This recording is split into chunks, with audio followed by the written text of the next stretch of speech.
Content warning. This episode contains offensive ethnic stereotypes. Jonathan Harker's journal, kept in shorthand. The 3rd of May, Bistritz.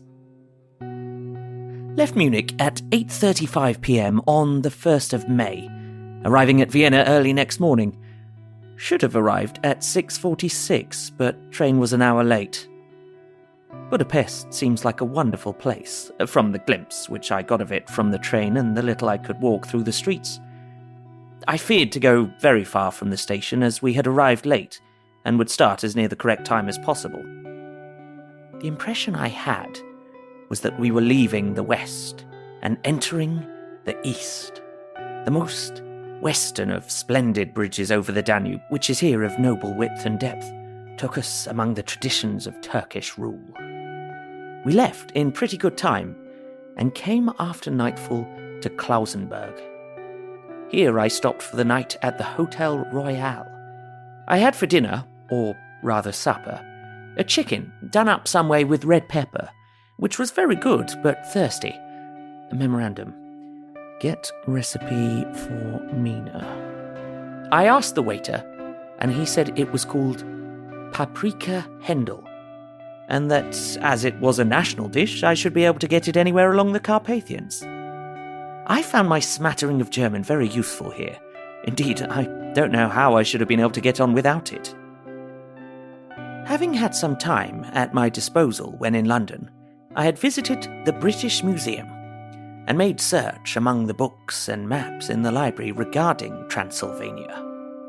It had struck me that some foreknowledge of the country could hardly fail to have some importance in dealing with a nobleman of that country. I find that the district he named is in the extreme east of the country, just on the borders of 3 states, Transylvania, Moldavia, and Bukovina, in the midst of the Carpathian Mountains, one of the wildest and least known portions of Europe. I was not able to light on any map or work giving the exact locality of Castle Dracula, as there are no maps of this country as yet to compare with our own Ordnance Survey maps, but I found that Bistritz, the post town named by Count Dracula, is a fairly well-known place. I shall here enter some of my notes, as they may refresh my memory when I talk over my travels with Mina. In the population of Transylvania, there are 4 distinct nationalities. Saxons in the south, and mixed with them the Wallachs, who are the descendants of the Dacians, Magyars in the west, and Szekelys in the east and north. I am going among the latter, who claim to be descended from Attila and the Huns.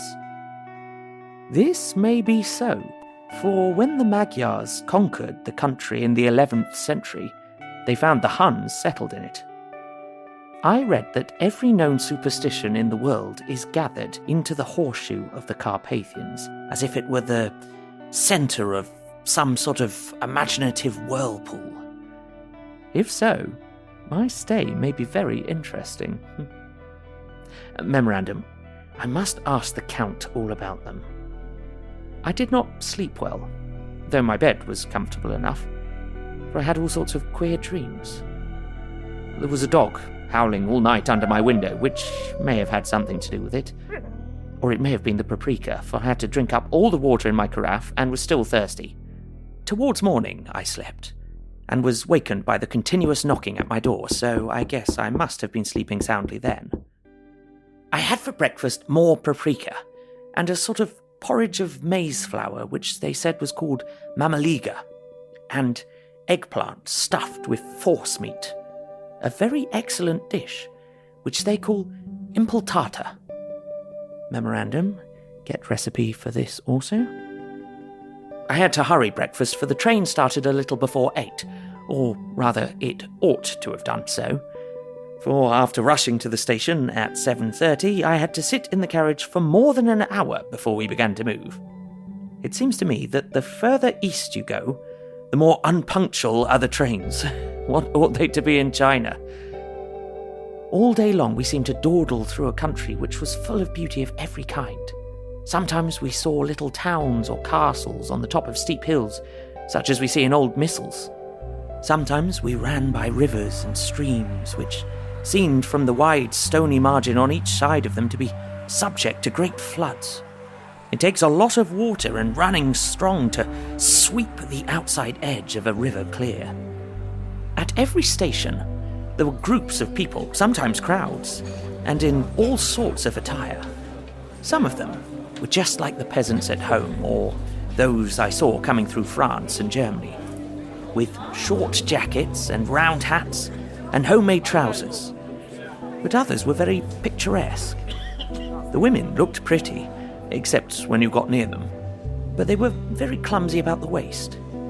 They had all full white sleeves of some kind or other, and most of them had big belts with a lot of strips of something fluttering from them, like the dresses in a ballet, but of course there were petticoats under them. The strangest figures we saw were the Slovaks, who were more barbarian than the rest, with their big cowboy hats, great baggy, dirty white trousers, white linen shirts and enormous heavy leather belts, nearly a foot wide, all studded over with brass nails. They wore high boots with their trousers tucked into them and had long black hair and heavy black moustaches. They are very picturesque, but do not look prepossessing. On the stage, they would have been set down at once as some old oriental band of brigands.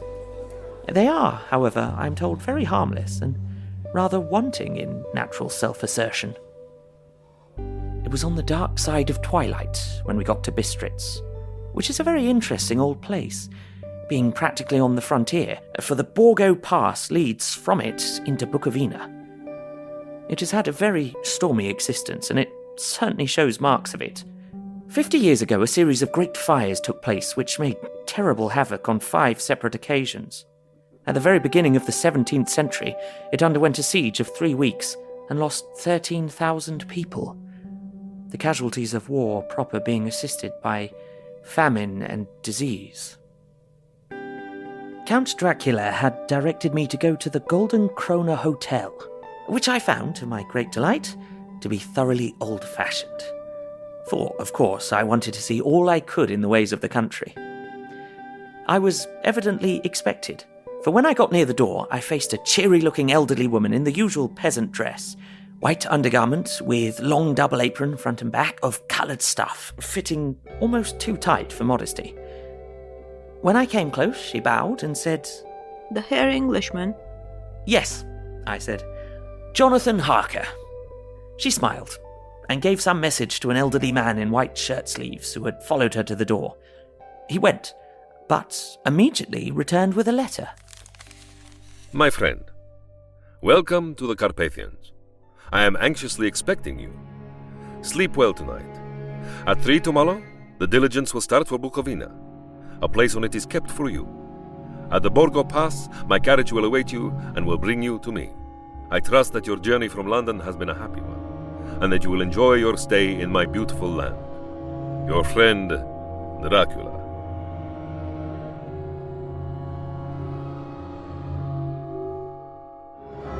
This episode featured Ben Galpin as Jonathan Harker, Ioana Discreti as the Romanian woman, and Karim Kronfli as Dracula.